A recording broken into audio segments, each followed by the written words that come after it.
Sir কাছে এসে আসসালামু আলাইকুম প্রিয় ভিউয়ার্স এবং আমার ইসলামী নার্সিং ভর্তি কোচিং সেন্টারের সকল ছাত্রছাত্রী সহ সারা বাংলাদেশে যারা আজকে আমাদের এই লাইভ ভিডিও দেখছেন। আজকে ক্লাস নেবেন আমাদের জিকে অ্যাফেয়ার্স বইয়ের রাইটার মামুন স্যার, এবং তিনি রাজশাহী সুনামধন্য একজন জিকে শিক্ষক, ইসলামী নার্সিং এর রেগুলার শিক্ষক, এবং সারা বাংলাদেশে তিনি বিভিন্ন সুনামধন্য প্রতিষ্ঠানে ক্লাস নেন এবং তেনার ক্লাস আজকে লাইভ হবে।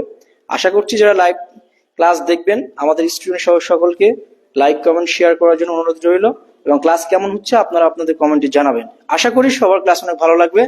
সবাই সাথে থাকবেন এবং ক্লাস শেষ পর্যন্ত থাকবেন মামুন স্যারের ক্লাসে। ধন্যবাদ সবাইকে, আল্লাহ হাফেজ। স্যার প্লিজ শুরু করেন। ধন্যবাদ।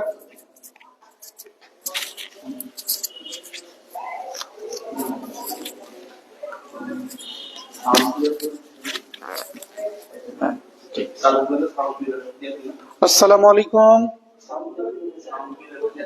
সবাই কেমন আছেন? কথা শোনা যাচ্ছে কিনা এবং কে কোথা থেকে দেখছেন একটু কমেন্টে জানালে আমাদের জন্য ভালো হয়। সাউন্ড ক্লিয়ার হচ্ছে কিনা সেটাও একটি বিষয়।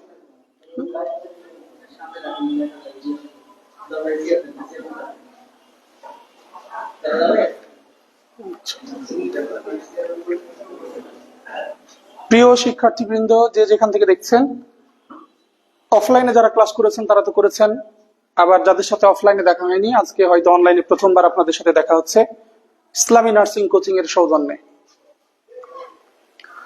আজকে আমরা যে টপিকটা পড়ব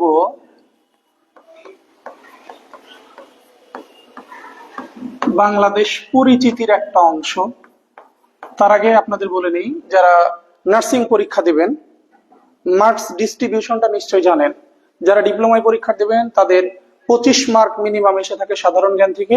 কোন কোন পরীক্ষায় আমরা 29 মার্ক আসতেও দেখেছি, অর্থাৎ 25 থেকে 29-এর মধ্যে অতীত ইতিহাসটা এমন যে বাংলাদেশ বিষয়াবলী এবং আন্তর্জাতিক বিষয়াবলী দুটি বিষয় থেকে 25 থেকে 29 পর্যন্ত মার্কস এসে থাকে ডিপ্লোমার ক্ষেত্রে।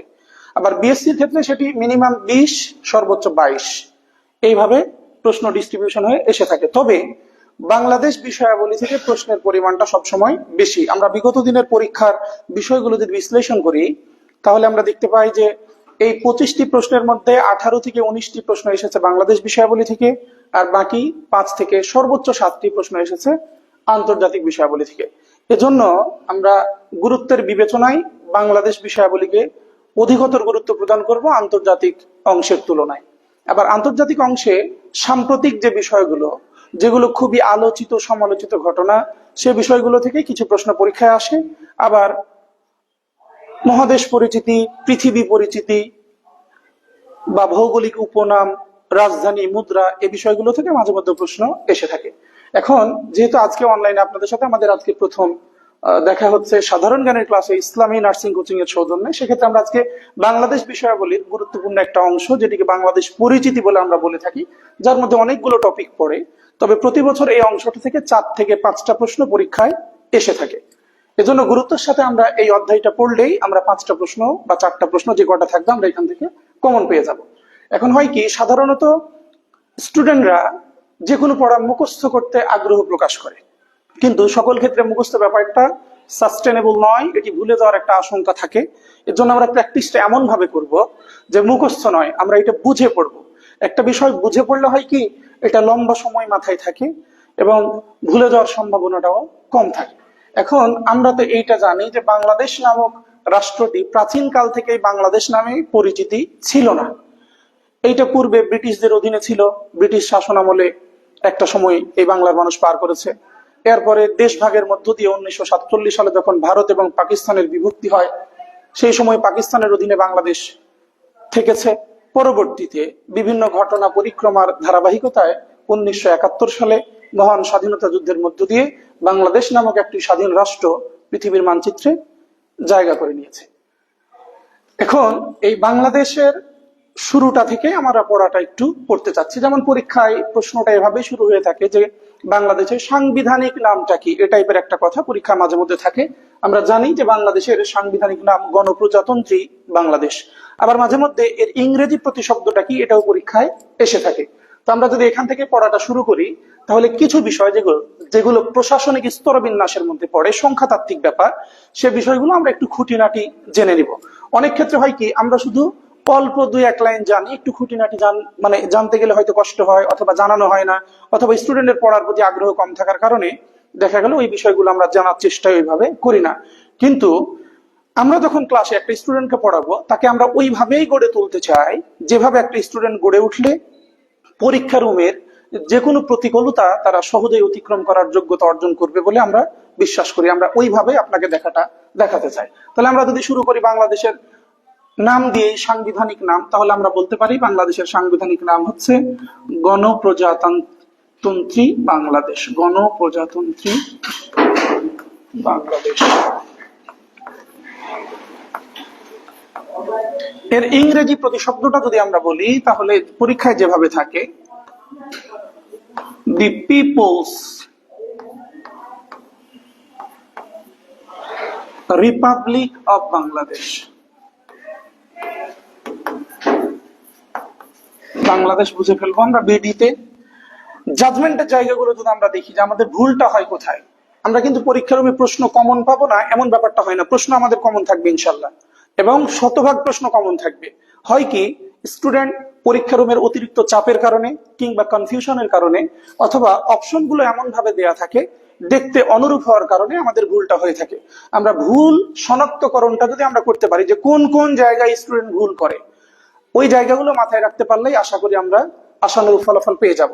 যেমন এই যে দি পিপলস রিপাবলিক অফ বাংলাদেশ, কিন্তু পরীক্ষা যখন প্রশ্নটি থাকে অপশনে দুটি পিপলস থাকে। এভাবেও থাকে the people's Republic of Bangladesh, আবার শুধু the people's Republic of Bangladesh, যেখানে অ্যাপোস্ট্রফি এসটা থাকে না, জাজমেন্টের জায়গা এইটা। তাহলে the people's Republic of Bangladesh, আপনাকে জাজমেন্টে রাখতে হবে যে পিপলস এর এখানে যে অ্যাপোস্ট্রফি এটা বসবে, এইটাই হবে উত্তর। আরেকটা পিপলস থাকতে পারে, শুধু পিপল থাকতে পারে, ঘ নাম্বারে থেকে নান অফ দিস, কোনোটি নয়। আমরা নিব কোনটা? The people's Republic of Bangladesh. এখন আমরা যদি ক্রমান্বয়ে দেখি দেশ, এরপরে যদি আমরা দেখি বাংলাদেশের রাজধানী, যদিও এইটা না পড়লেই হয়, এটা জানে না এমন কেউ নেই, সিকোয়েন্স মেনটেনের জন্য আমরা ব্যাপারটা দেখছি। কিন্তু পরীক্ষায় মাঝে মধ্যে বাণিজ্যিক রাজধানীর ব্যাপারটা থেকে থাকে, যে বাংলাদেশের বাণিজ্যিক রাজধানী কোনটি। তো বাংলাদেশের বাণিজ্যিক রাজধানীটা হচ্ছে চট্টগ্রাম। এখন প্রশ্ন হচ্ছে, কেন আমরা চট্টগ্রামকে বাণিজ্যিক রাজধানী এই নামে আখ্যায়িত করে থাকবো, সেটাও আমরা জেনে রাখলে ভালো। আমরা জানি বাংলাদেশে যে আমদানি রপ্তানির ঘটনাটি ঘটে, তার ৮০% আমদানি এবং রপ্তানি দুটোই সংগঠিত হয় চট্টগ্রাম সমুদ্র বন্দরকে কেন্দ্র করে। আমরা এও জানি বাংলাদেশে বর্তমানে ৩টি সমুদ্র বন্দর রয়েছে। বাংলাদেশের প্রথম সমুদ্র বন্দরটা হচ্ছে চট্টগ্রাম। আবার যদি বলে বাংলাদেশের বৃহত্তম সমুদ্র বন্দর কোনটি, তাও আমরা উত্তরটা নিতে পারবো চট্টগ্রাম। তবে চট্টগ্রাম সমুদ্র বন্দর সবার প্রথমে হয়েছে, এরপরে হয়েছে মংলা সমুদ্র বন্দর, এটি বাগেরহাটে। আর স্বাধীন বাংলাদেশের ইতিহাসে প্রথম সমুদ্র বন্দর যেটি নাম হচ্ছে পায়রা, যেটার অবস্থান হচ্ছে পটুয়াখালীতে। তো বাণিজ্যিক রাজধানী দেখার পর আমরা যদি আরো প্রশাসনিক স্তরবিন্যাসের দিকে যাই, রাজধানীর পরে আমরা বিভাগের ব্যাপারটা পড়তে পারি। তাহলে বাংলাদেশে বিভাগ কয়টি? ৮টি। সকলেই ব্যাপারটা জানার কথা। আমরা এখানে একটা প্রশ্ন এইভাবে এসে থাকে যে বাংলাদেশে সর্বশেষ বিভাগ কোনটি, অর্থাৎ ৮ম বিভাগটি হচ্ছে ময়মনসিংহ।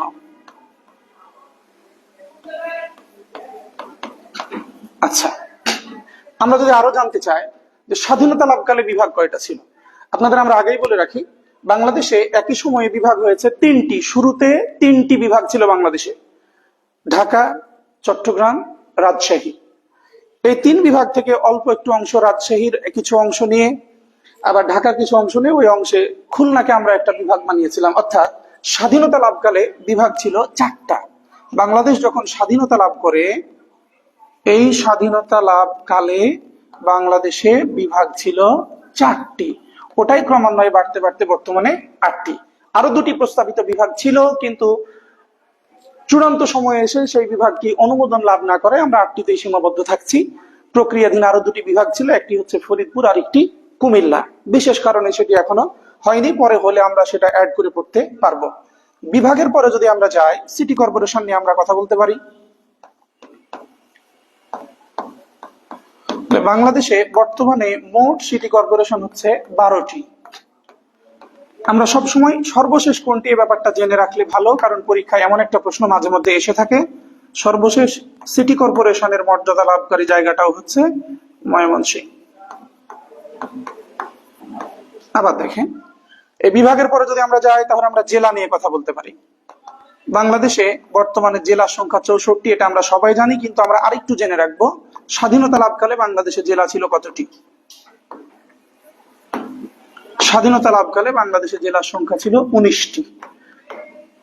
যেহেতু আমরা অন্যদের থেকে একটু আলাদা হতে চাই, অর্থাৎ জ্ঞানের পরিধি আমাদের একটু বেশি থাকলে কম্পেয়ার করার সুবিধা হয়, বা পরীক্ষা রুমে এই ব্যাপারটাই ভ্যারি করে যে একজন একই জায়গায় ক্লাস করে, একই টিচারের ক্লাস করে, এরপরেও কিছু চান্স পায়, কিছু পায় না। না পাওয়ার কারণ হচ্ছে এই জ্ঞানগত সীমাবদ্ধতা। আমরা ওই সীমাবদ্ধতার মধ্যে থাকতে চাই না, আমরা যতটুকু সম্ভব আর একটু যদি অ্যাচিভ করা যায় এটি ভালো। যেমন আমরা পড়লাম বর্তমানে জেলা বাংলাদেশে 64, কিন্তু স্বাধীনতা লাভকালের সময় বাংলাদেশের জেলা ছিল 19টি। আমরা আরো একটু জেনে রাখতে চাই যে বাংলাদেশে সর্বপ্রথম যেটি জেলার মর্যাদা লাভ করে, তাহলে বাংলাদেশের সর্বপ্রথম জেলা আমরা বলতে পারবো চট্টগ্রামকে, কারণ চট্টগ্রাম সর্বপ্রথম জেলার মর্যাদা লাভ করেছে। ঘটনাটি ঘটেছে 1666 সালে। তাহলে আরেকটা প্রশ্ন থেকে যায় যে সর্বশেষ জেলা বাংলাদেশের কোনটি? সর্বশেষ বাংলাদেশের জেলা হচ্ছে ফেনী। এটি জেলার মর্যাদা লাভ করেছে 1984 সালে। আচ্ছা, তাহলে যারা দেখছেন অন্যকে দেখার সুবিধা করে দিলে এটি ভালো, কারণ জ্ঞানের সীমাবদ্ধতা না রেখে জ্ঞান ছড়িয়ে দেওয়ার মধ্যেই কল্যাণ নিহিত। তাই আমরা চেষ্টা করবো এটা সবাই শেয়ার করে দেওয়ার, এটি সবাই দেখতে পারলে ভালো। আর ক্লাস কেমন হচ্ছে সেটা একটু জানালে আমাদের ভালো লাগবে, আমরা একটু উজ্জীবিত হব। আমরা চাই যে আপনাদের সামনে ভালোভাবে ক্লাস উপস্থাপন করতে, আপনার যে পড়াটা সহজে বুঝবেন এবং বুঝার পরে এটি মনে রাখবেন। আর যদি আপনাদের কোনো এই পড়ার উপরে যা আমরা পড়ছি এর উপরে কোনো প্রশ্ন থাকলে আপনি কমেন্টে জানাবেন, আমরা চেষ্টা করবো আপনার প্রশ্নের উত্তর দেওয়ার। তাহলে কি আমরা চাইবো কি জ্ঞান ছড়িয়ে দিতে, আপনিও জ্ঞান ছড়িয়ে দেওয়ার ক্ষেত্রে গুরুত্বপূর্ণ অবদান রাখবেন, আমরা এমনটাই মনে করছি। তাহলে আমরা যেটুকু লিখেছি যেহেতু এটা মুছে ফেলবো, আমরা আরেকবার এটা একটু রিভিশন দিয়ে পরেরটাই যেতে পারি। আমরা বলেছি যে বাংলাদেশ স্বাধীনতা লাভের পর তার একটা সাংবিধানিক নাম রয়েছে, বাংলা এটিকে আমরা বলতে পারি গণপ্রজাতন্ত্রী বাংলাদেশ। আবার পরীক্ষায় মাঝে মধ্যে থাকে গণপ্রজাতন্ত্রী বাংলাদেশ এর ইংরেজি প্রতিশব্দ কোনটি? আমরা চোখ রাখবো the people's Republic of Bangladesh. জাজমেন্টের জায়গাটা হচ্ছে পিপলস। অপশনে দুটি পিপলস থাকে, একটাই অ্যাপোস্ট্রফি থাকে আর একটাই থাকে না। আমরা চোখ রাখবো অ্যাপোস্ট্রফি আছে কিনা, থাকলে সেটি উত্তর। রাজধানী ঢাকা, এটা না মনে রাখলেও হবে কারণ এটি জানে না এমন কেউ নাই, কিন্তু পরীক্ষায় মাঝে মধ্যে প্রশ্ন থাকে বাংলাদেশের বাণিজ্যিক রাজধানী কোনটি? চট্টগ্রাম। একই সাথে মনে রাখবো বিভাগ বাংলাদেশে বর্তমানে 8টি, সর্বশেষ বিভাগ হয়েছে ময়মনসিংহ, কিন্তু স্বাধীনতা লাভকালে বাংলাদেশের বিভাগ ছিল 4টি। প্রথম বিভাগ হয়েছিল 3টি, পরে খুলনা যুক্ত হওয়ার পর 4টি। সিটি কর্পোরেশন বর্তমানে বাংলাদেশে 12টি, সর্বশেষ সিটি কর্পোরেশন হচ্ছে ময়মনসিংহ। আমরা যদি জেলার কথা বলি, বাংলাদেশে বর্তমানে জেলা 64, তবে স্বাধীনতা লাভকালে এই জেলার সংখ্যা ছিল 19। কিন্তু সর্বপ্রথম যে জেলার মর্যাদা লাভ করে জায়গা সেটি হচ্ছে চট্টগ্রাম, 1666 সালে প্রথম জেলা হয়েছিল। তবে সর্বশেষ অর্থাৎ 64তম জেলাটা ছিল বাংলাদেশে ফেনী। 1984 সালে এই সিদ্ধান্ত বাংলাদেশ সরকার গ্রহণ করেছিল। আমরা আরেকটু পরে যাব। আচ্ছা, জেলার পরে আমরা উপজেলায় যেতে পারি। উপজেলা ব্যবস্থাটা বাংলাদেশের শুরুর পর্যায়ে ছিল না। এই উপজেলা ব্যবস্থা প্রবর্তন করেছেন হোসেন মোহাম্মদ এরশাদ। উপজেলা ব্যবস্থা প্রবর্তন, জাতীয় পার্টি আমরা নাম শুনেছি, হোসেন মোহাম্মদ এরশাদ এটি প্রবর্তন করেছিলেন। তবে প্রবর্তন করা সালটা ছিল 1982। কিন্তু প্রশ্ন এখানে দুই রকম। উপজেলা ব্যবস্থা প্রবর্তন হয়েছে কত সালে বলল? 1982। কিন্তু উপজেলা ব্যবস্থাটি কার্যকর হয়েছে কখন, অথবা বলতে পারে চালু হয়েছে কখন? তখন আমরা উত্তরটি নিতে পারবো 1985। আচ্ছা, এখন হলো কি বর্তমান উপজেলা সংখ্যাটা আমাদের জানতে হবে। বর্তমানে বাংলাদেশে উপজেলা হচ্ছে 495টি।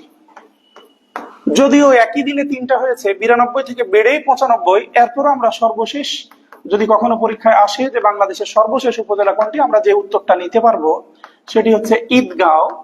এটি হচ্ছে কক্সবাজারে। এটি হচ্ছে বাংলাদেশের সর্বশেষ উপজেলা। উপজেলার পরে আমরা থানা সব সংখ্যাটা পড়ে রাখতে পারি। বাংলাদেশে বর্তমানে থানা হচ্ছে 654টি। গুগল অনেক ক্ষেত্রে আপডেট হয়নি, গুগলে দেখালে এখন 652 দেখায়।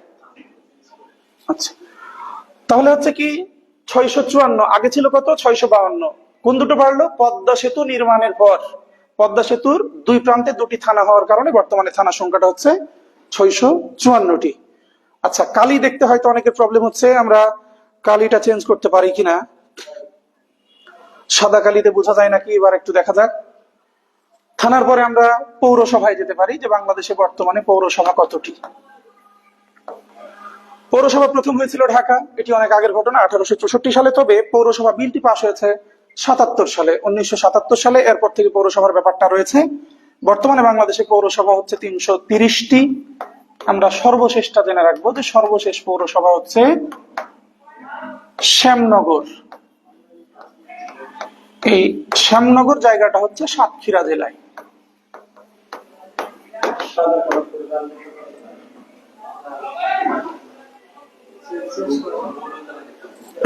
সাদা কি দেখা যাচ্ছে না? সাদা দেখা যাচ্ছে? সর্বশেষ আমরা যেটি দেখবো সেটি হচ্ছে ইউনিয়ন পরিষদ। বাংলাদেশে বর্তমানে ইউনিয়ন পরিষদ হচ্ছে 4578টি। এইটার যদি সর্বশেষটা আমরা দেখতে চাই, তাহলে সর্বশেষ ইউনিয়নটা হচ্ছে নড়াইল জেলায়। নড়াইল জেলায় অবস্থিত ইউনিয়নের নাম হচ্ছে পাঁচগ্রাম ইউনিয়ন।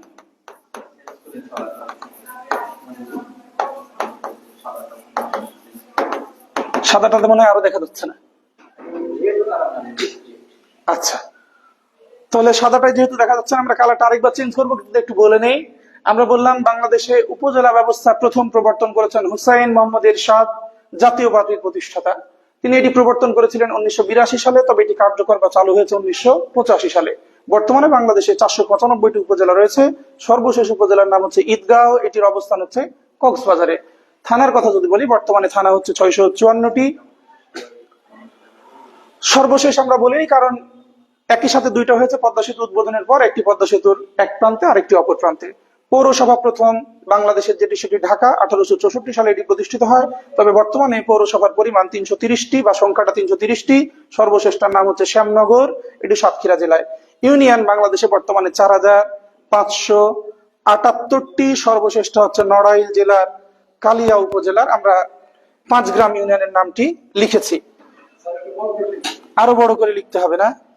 তাহলে আমরা একটু কালারটাকে চেঞ্জ করে দেখি, লাল কালারে দেখা যায় কিনা। আচ্ছা, এই সংখ্যাতাত্ত্বিক ব্যাপারটা শেষ হয়ে গেলে আমরা দেখবো বাংলাদেশের ভৌগোলিক যে ব্যাপারটা।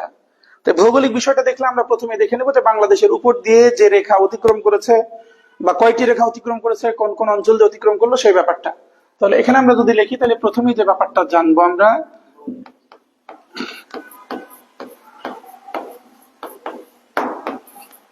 বাংলাদেশের উপর দিয়ে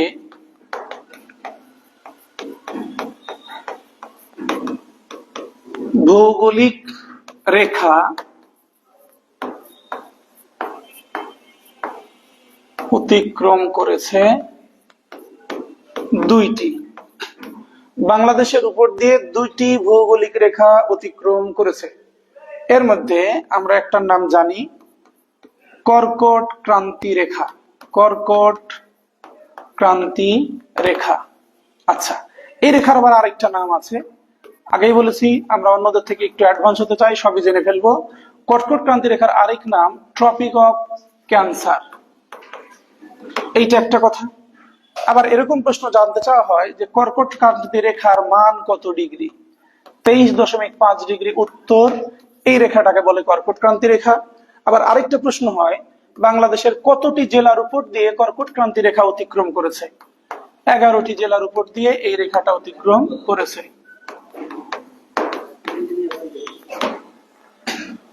এই লেখাও কি বোঝা যায় না?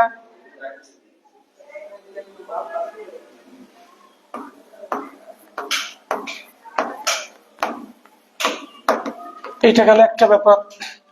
2 নাম্বার রেখাটার নাম আমরা পড়বো 90 ডিগ্রি পূর্ব দ্রাঘিমা রেখা।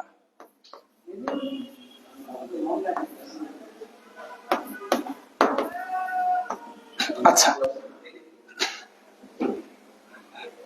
আবার আরেকটা প্রশ্ন এমন হয়, এই দুটি রেখা, তাই আমরা লিখতে পারি উভয় রেখা পরস্পরকে ছেদ করেছে বাংলাদেশের কোন জেলায়?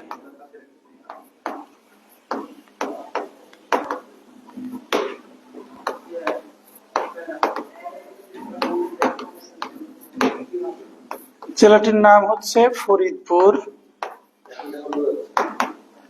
আচ্ছা, আমরা এটা প্র্যাকটিক্যালি দেখানোর চেষ্টা করব। তার আগে আমরা আরেকবার বলে নেই, কোন কালার ভালো বোঝা যায় একটু বললে ভালো, যেহেতু রাতের বেলা ক্লাস, রিফ্লেকশনের একটা বিষয় থাকে, কোনটি ভালো বোঝা যাচ্ছে কোনটি যাচ্ছে না এটাও কমেন্টে জানালে একটু ভালো হয়। যেটাতে ভালো বোঝা যাচ্ছে আমরা সেটাতে দেখানোর চেষ্টা করব।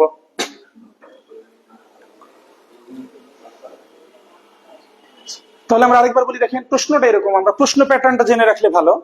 প্রশ্ন এরকম হয় যে বাংলাদেশের উপর দিয়ে কতটি ভৌগোলিক রেখা অতিক্রম করেছে। তাহলে আমরা উত্তরটা নিতে পারবো কত? 2টি। বাংলাদেশের উপর দিয়ে ভৌগোলিক রেখা অতিক্রম করেছে এমন রেখার সংখ্যা 2টি। আলোচিত রেখা, যেটি নিয়ে বেশি পরীক্ষায় প্রশ্ন হয়ে থাকে, যে একটি রেখার নাম আমরা কি বললাম? কর্কট ক্রান্তি রেখা। প্রশ্ন অনেক ভাবে করা যায় যে কর্কট ক্রান্তি রেখার অপর নাম কি। আমরা বলতে পারবো ট্রপিক অফ ক্যান্সার। আবার এমন প্রশ্ন হতে পারে যে কত ডিগ্রি, পরিমাণটা কত ডিগ্রি, মানটা কত ডিগ্রি, যেটাকে আমরা কর্কট ক্রান্তি রেখা বলবো। তাহলে আমরা উত্তরটা নিতে পারবো কর্কট ক্রান্তি রেখার মান হচ্ছে 23.5 ডিগ্রি উত্তর। এখন এই দিকটা আমাদের মনে রাখা জরুরি। কেন জরুরি এটা আমরা একটু দেখানোর চেষ্টা করবো আপনাকে। পরের প্রশ্ন হচ্ছে কর্কট ক্রান্তি রেখা বাংলাদেশের কতটি জেলার উপর দিয়ে অতিক্রম করেছে? উত্তরটা হবে কি? 11টি জেলার উপর দিয়ে কর্কট ক্রান্তি রেখা অতিক্রম করেছে বাংলাদেশের 11টি জেলার উপর দিয়ে। বাংলাদেশে আরেকটি যে ভৌগোলিক রেখা অতিক্রম করেছে সেটির নাম হচ্ছে 90 ডিগ্রি পূর্ব দ্রাঘিমা রেখা। এই যে কর্কট ক্রান্তি রেখা এবং 90 ডিগ্রি পূর্ব দ্রাঘিমা রেখা, এইটি পরস্পরকে ছেদ করেছে যে বিন্দু, এই বিন্দুটা পড়ে কোন জেলার উপর? ফরিদপুর জেলার উপর। এজন্য ফরিদপুরের এই বিশেষত্বের কারণে ফরিদপুরের যে ভাঙ্গা নামক উপজেলা রয়েছে সেখানে একটি মানমন্দির হওয়ার কথা ছিল, যেটির নাম দেওয়া হয়েছিল বঙ্গবন্ধু মানমন্দির। এখন সর্বশেষ এটি কি হয় এটার জন্য আমরা অন্যভাবে জানতে হবে যে সর্বশেষ এই নামটা থাকে কিনা বা চেঞ্জ হয় কিনা, হলে আমরা জানতে পারবো। এখন আমরা কিছু রেখা আপনাকে দেখাই যে আমরা কোনটাকে কর্কট ক্রান্তি রেখা বলবো, কোনটাকে মকর ক্রান্তি রেখা বলবো, কোনটাকে বিষুব রেখা বলবো, কোনটাকেই বা 90 ডিগ্রি পূর্ব দ্রাঘিমা রেখা বলবো। সবাই সাদা কালি চাচ্ছেন এবং বড় লেখা চাচ্ছেন, ভালো। সাদার প্রতি অ্যাট্রাকশন থাকা ভালো, খালি কালি সাদা হইলে তো হবে না, মানুষও সাদা হইলে এটা আরো ভালো হয়। আচ্ছা, এই যে মনে করেন একটা বৃত্ত, আমরা তো এটা জানি যে পৃথিবী মোটামুটি গোলাকার, যদিও বলা হয়েছে যে উত্তর মেরুটা কমলা লেবুর মতো একটু চ্যাপ্টা। এরপরও পৃথিবীর পরিধি ধরা হয়েছে কত? 360 ডিগ্রি। কারণ আমরা জানি একটা বৃত্তের পরিধির মাপ কত ডিগ্রি? 360 ডিগ্রি। তার মানে পৃথিবী মোটামুটি একটি বৃত্ত। তাহলে পৃথিবীর যেমন কেন্দ্র থাকে, বৃত্তের যেমন কেন্দ্র থাকে, অনুরূপ পৃথিবীর একটা কেন্দ্র থাকবে। এবার দেখেন, এই কেন্দ্রের উপর দিয়ে একটা রেখা অতিক্রম করেছে বলে আমরা কল্পনা করে থাকি। রেখা অর্থাৎ সোজা কথা হইলো পৃথিবীকে আমরা দুই ভাগে ভাগ করেছি, একটাকে বলছি উত্তর, আরেকটাকে বলছি দক্ষিণ। উপরের অংশটাকে আমরা কি বলি? উত্তর। উত্তর মেরু বলতে পারেন আপনি। আবার উত্তর মেরুর আরেকটা নাম আছে সুমেরু। উত্তর মেরুকে বলা হয় সুমেরু। তাহলে উপর উত্তর হলে নিচ হবে দক্ষিণ। এজন্য যদি আমাদের বলে যে পৃথিবীর কয়টি গোলার্ধে বিভক্ত, আমরা বলবো 2টি গোলার্ধে বিভক্ত। পৃথিবীর উপরের অর্ধাংশকে আমরা বলে থাকি উত্তর গোলার্ধ, নিচের অংশটাকে বলে থাকি দক্ষিণ গোলার্ধ। উপরের মেরুকে বলে থাকি উত্তর মেরু, নিচের মেরুকে বলে থাকি দক্ষিণ মেরু। উত্তর মেরুর আরেক নাম আমরা বলেছি সুমেরু, তাই দক্ষিণ মেরুর আরেক নাম হচ্ছে কুমেরু। হ্যালো, এবার যদি আমরা বলি এইটার মান আমরা ধরে নিলাম 23.5 ডিগ্রি, এটা কোন দিকে? উত্তর দিকে। এই যে 23.5 ডিগ্রি উত্তরের এই রেখা, এইটাকে আমরা বলছি কর্কট ক্রান্তি রেখা।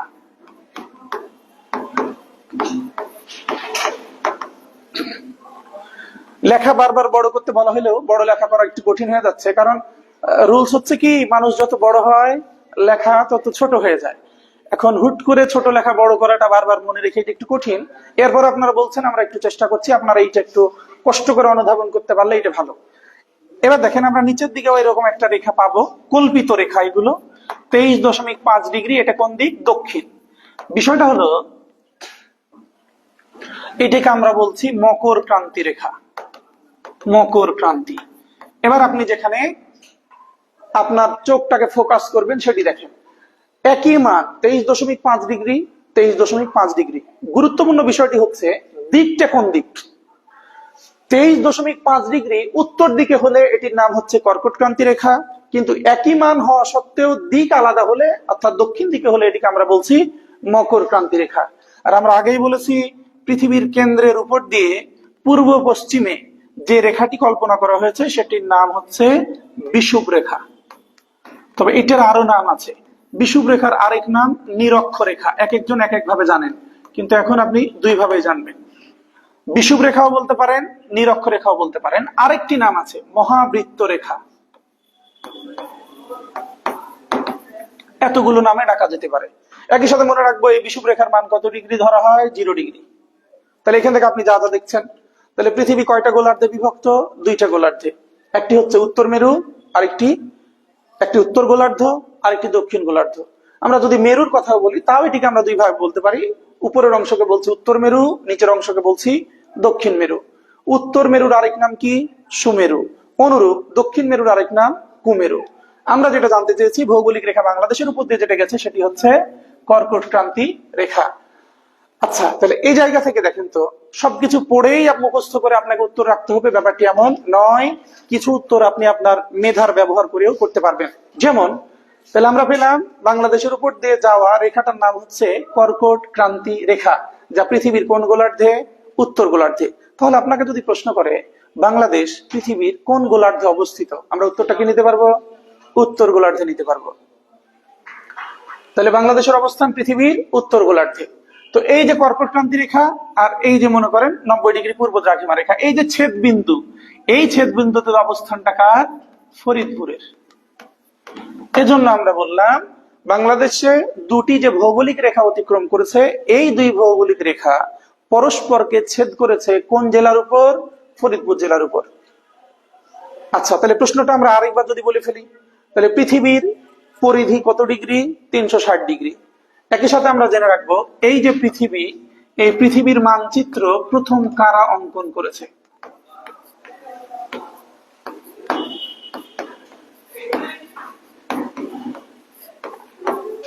গ্রিকরা। আচ্ছা, তাহলে আমরা আরেকবার বলি, পৃথিবী গোলাকার, বৃত্ত গোলাকার, বৃত্তের পরিধি 360 ডিগ্রি, তাই পৃথিবীর পরিধিও 360 ডিগ্রি। একটি বৃত্ত অঙ্কন করতে হলে যেমন একটি কেন্দ্র থাকে, অনুরূপ পৃথিবীরও একটা কেন্দ্র রয়েছে। পৃথিবীর কেন্দ্রের উপর দিয়ে পূর্ব পশ্চিমে যে রেখাটা অঙ্কন করা হয়েছে সেটিকে বলা হচ্ছে বিষুব রেখা। বিষুব রেখার আরেক নাম নিরক্ষরেখা, নিরক্ষরেখার আরেক নাম মহাবৃত্ত রেখা। তবে এই বিষুব রেখার মান কত ডিগ্রি বললে আমরা বলবো 0 ডিগ্রি। পৃথিবীর উপর অংশকে বলে উত্তর, নিচের অংশকে বলে দক্ষিণ। উত্তর মেরুর আরেক নাম সুমেরু, দক্ষিণ মেরুর আরেক নাম কুমেরু।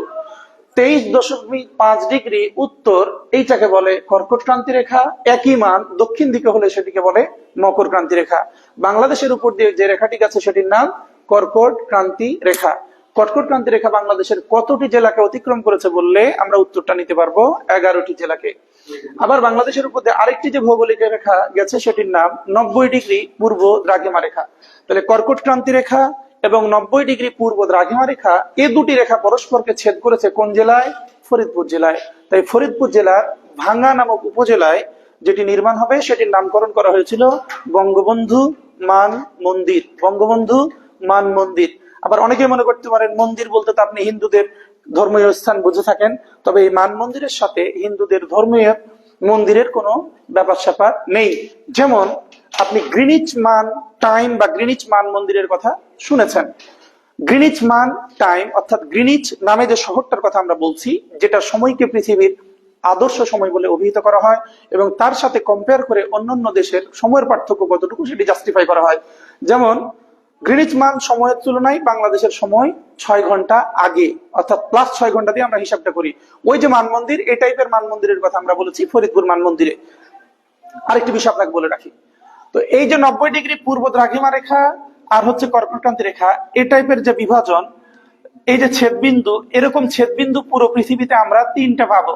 এরকম ছেদবিন্দু পাবো পুরো পৃথিবীতে মাত্র 3টি। এই 3টি ছেদবিন্দুর মধ্যে 2টি ছেদবিন্দু হচ্ছে মহাসাগরের মধ্যে, অর্থাৎ পানিতে, জলপথে। একমাত্র ছেদবিন্দু যেটির অবস্থান হচ্ছে ভূখণ্ডে, আর ওই ভূখণ্ডটাই হচ্ছে বাংলাদেশের ফরিদপুর। তাহলে প্রশ্নগুলো আমরা আরেকবার বলে ফেলি আপনাদের বোঝার সুবিধার জন্য। প্রথম কথা, পৃথিবী কেমন? গোলাকার। পৃথিবীর মান কত ডিগ্রি বা পরিধি কত ডিগ্রি?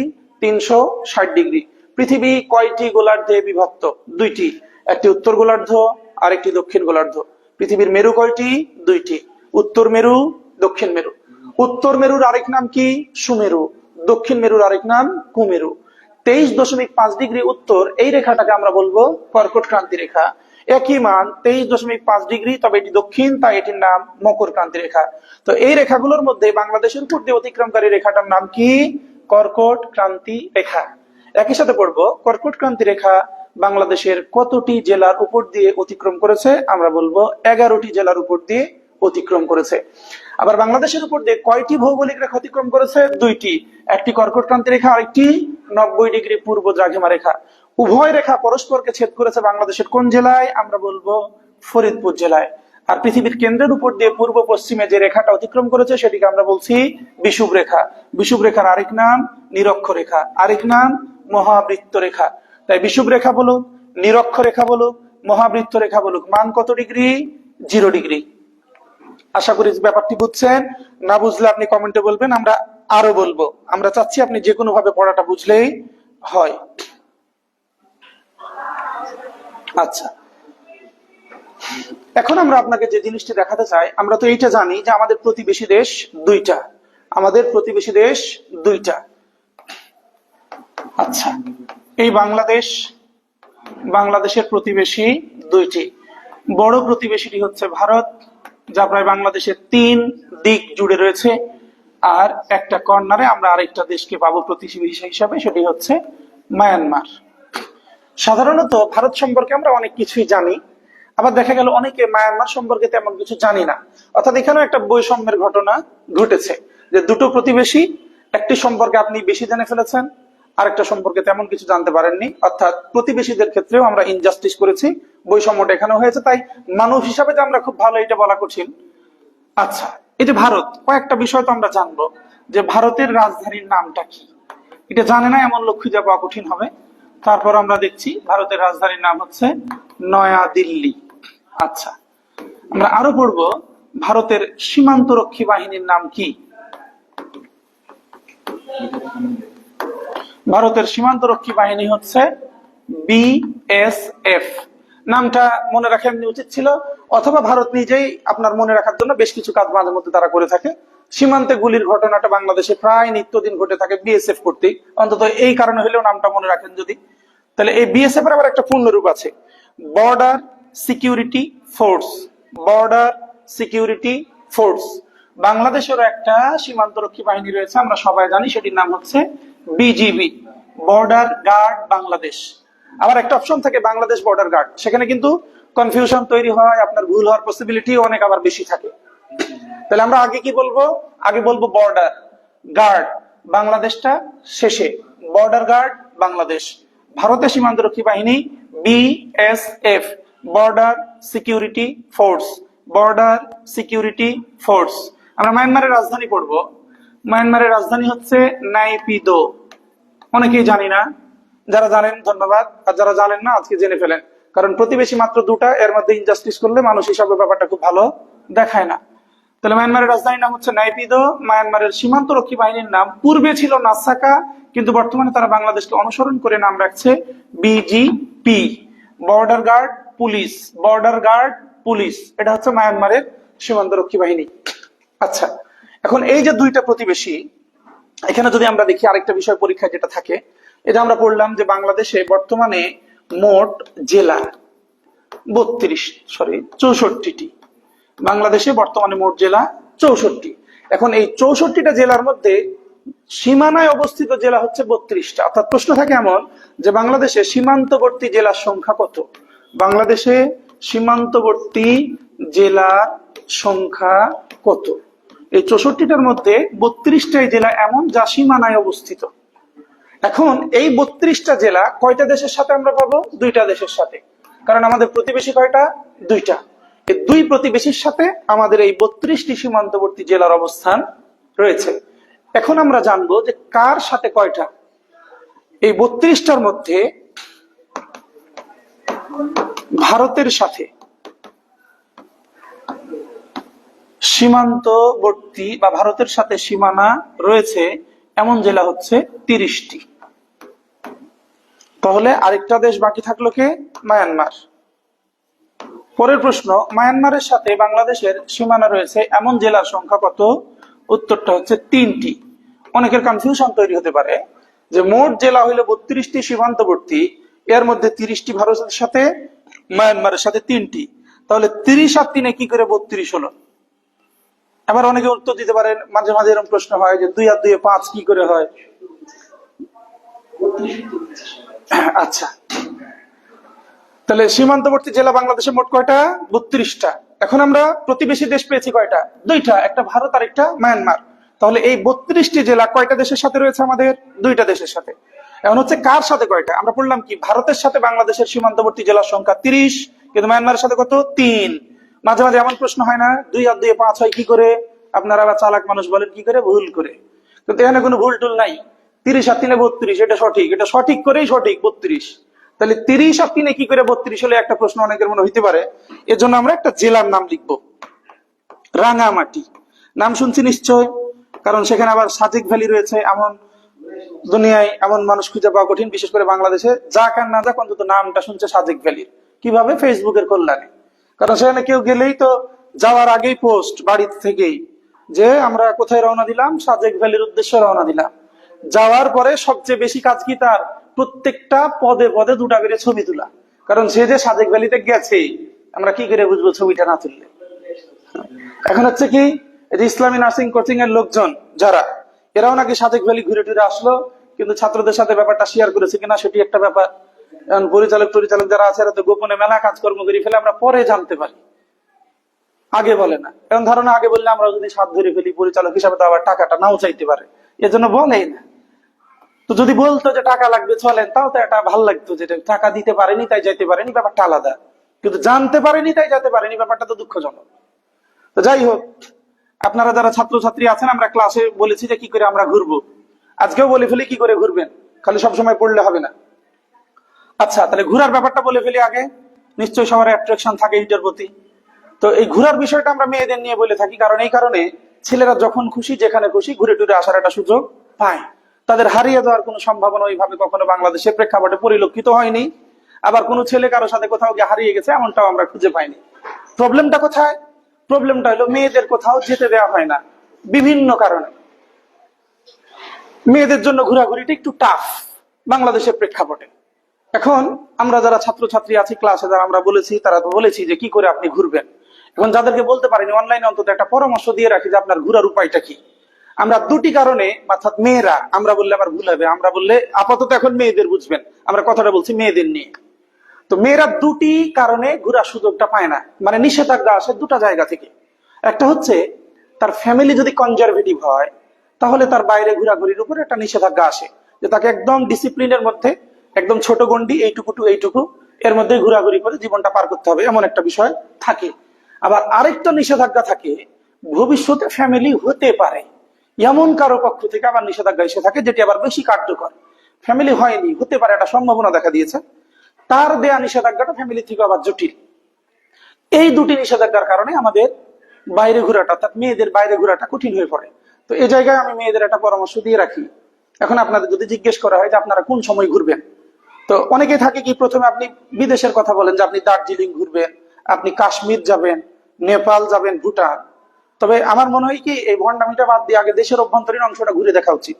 যে আপনি বাংলাদেশে বাস করেন, বাংলাদেশের নাগরিক, বাংলাদেশে জন্মগ্রহণ করা প্রায় 20 বছর ধরে অক্সিজেনটা নষ্ট করছেন বাংলাদেশের। সেই হিসেবে বাংলাদেশের যেই পর্যটক অঞ্চলগুলো রয়েছে, পর্যটন এরিয়া বলেন যেটাকে, এই অঞ্চলগুলো, যেমন আমরা কয়েকটা জায়গা যদি নাম বলি, আমরা সেন্ট মার্টিনের নাম বলতে পারি। সেন্ট মার্টিন গেলে ছেড়া দ্বীপটা আপনি অটোমেটিক দেখে ফেলবেন। আমরা কক্সবাজারের কথা বলতে পারি, পৃথিবীর লার্জেস্ট বিচ, বৃহত্তম সমুদ্র বন্দর বাংলাদেশে রয়েছে। বিদেশিরা বাংলাদেশে এসে এটা দেখছে, কিন্তু আমরা বাংলাদেশে থাকার পরে সেখানে গিয়ে এটি দেখার সুযোগ তেমন ভাবে পাচ্ছি না। আবার এই যে সাজেক ভ্যালির কথা আমরা বললাম, যেটিকে রাঙামাটির ছাদ বলে অভিহিত করা হচ্ছে তার উচ্চতার কারণে, এটা আবার ঢাকা ইউনিভার্সিটির ভর্তি পরীক্ষায় প্রশ্নটাও গতবারের আগের বার ছিল, যে রাঙামাটির ছাদ নামে পরিচিত কোনটি। আমরা সাজেক ভ্যালি পড়লাম, যে ঘুরে আসতে পারলে ব্যাপারটা আরো ভালো লাগতো। এখন আপনাদের আমরা আরো 2-একটা কথা বলে ফেলি, তাইলে যে আপনারা নিষেধাজ্ঞার আওতায় থাকলেন, তাহলে ঘোরাটা কি করে ঘুরবেন? এই প্রশ্ন যতবার আমরা মেয়েদের করেছি, ততবার আমরা 2টি উত্তর পেয়েছি। একটা উত্তর হচ্ছে, সে যখন চাকরি করবে, অর্থাৎ তার যখন অনেক টাকা পয়সা থাকবে, তখন সে নিজের টাকা দিয়ে ঘুরবে, এমন প্রত্যাশা সে জানিয়েছে। এক। আবার আরেকটা ক্যাটাগরির মেয়ে মানুষ পেয়েছি, সে বলেছে সে বিয়ের পরে ঘুরবে, অথবা কোনো ছেলে তাকে বলেছে যে তাকে ঘুরিয়ে দেখাবে, তাই এখন দৌড়ঝাঁপের দরকার নেই, সেই প্রত্যাশায় সে বসে আছে। তাহলে কয় ক্যাটাগরি লোক পেলাম? 2 ক্যাটাগরি। আজকে কয় তারিখ? আজকে হচ্ছে সম্ভবত 18 তারিখ। আজকে তারিখ দিয়ে আপনি নিচে আপনার নামটা লিখে স্বাক্ষর করে ফেলেন। এই 2 ক্যাটাগরির লোকের জীবনে দুনিয়া ঘোরার সুযোগটা হবে না। এই 2 ক্যাটাগরির লোক দুনিয়া ঘুরে দেখার সুযোগটা পাবে না। প্রশ্ন হচ্ছে কেন? কারণ আপনি চাকরি করলে তো নিজে টাকা ইনকাম করবেন, তখন আবার আপনাকে বাধা কে দিবে? মনে রাখেন, পৃথিবীতে অর্থ এবং সময় এটার কম্বিনেশন হয় না বললেই চলে। কারো কারো হইলে সেটি ব্যতিক্রম। অর্থ এবং সময় এ দুটির কম্বিনেশন দুনিয়াতে খুব বেশি হয় না। তাই এটার উপর প্রত্যাশা করে বসে থাকলে আপনার ঘোরাটা হবে না বলেই আমরা ধরে নিতে পারি। 1। আর 2 নম্বর হলো, আপনি আবার ভাবলেন বিয়ের পরে ঘুরবেন, এটা আবার হবে না কেন? অথবা কেউ আপনাকে বলেছে যে সে আপনাকে ঘুরতে নিয়ে যাবে, এটাও আবার হবে না কেন? এটা না হওয়ার প্রথম কথাটাই হচ্ছে, ছেলেরা এই বয়সে আপনাকে যা বলে শতভাগ মিথ্যে বলে, যা বলে শতভাগ মিথ্যে কথা। তাই এই কথার উপর বিশ্বাস স্থাপন করে যদি বসে থাকেন, তাহলে আপনার ঘোরাটাও হবে না। এখন আপনি ভাবছেন 2 ক্যাটাগরির লোক বাদ গেলে আপনি আবার ঘুরবেন কখন? আপনি 3 নম্বরের লোক ঘুরবেন। আপনি ঘুরবেন কিভাবে? কারণ আপনি ছাত্র বা ছাত্রী বলেই ঘোরাটা সুযোগ পাবেন। অন্য সেক্টরে পাবেন কিনা জানি না, নার্সিং হইলে আপনি পাবেন, আপনি নার্সিং এ চান্স পেলে পাবেন। এখন আপনি ভাবছেন কিভাবে? আমরা জানি যে নার্সিং এর যখন পরীক্ষা হয়, ফর্ম ফিল আপ হয় তার 1 মাস আগে।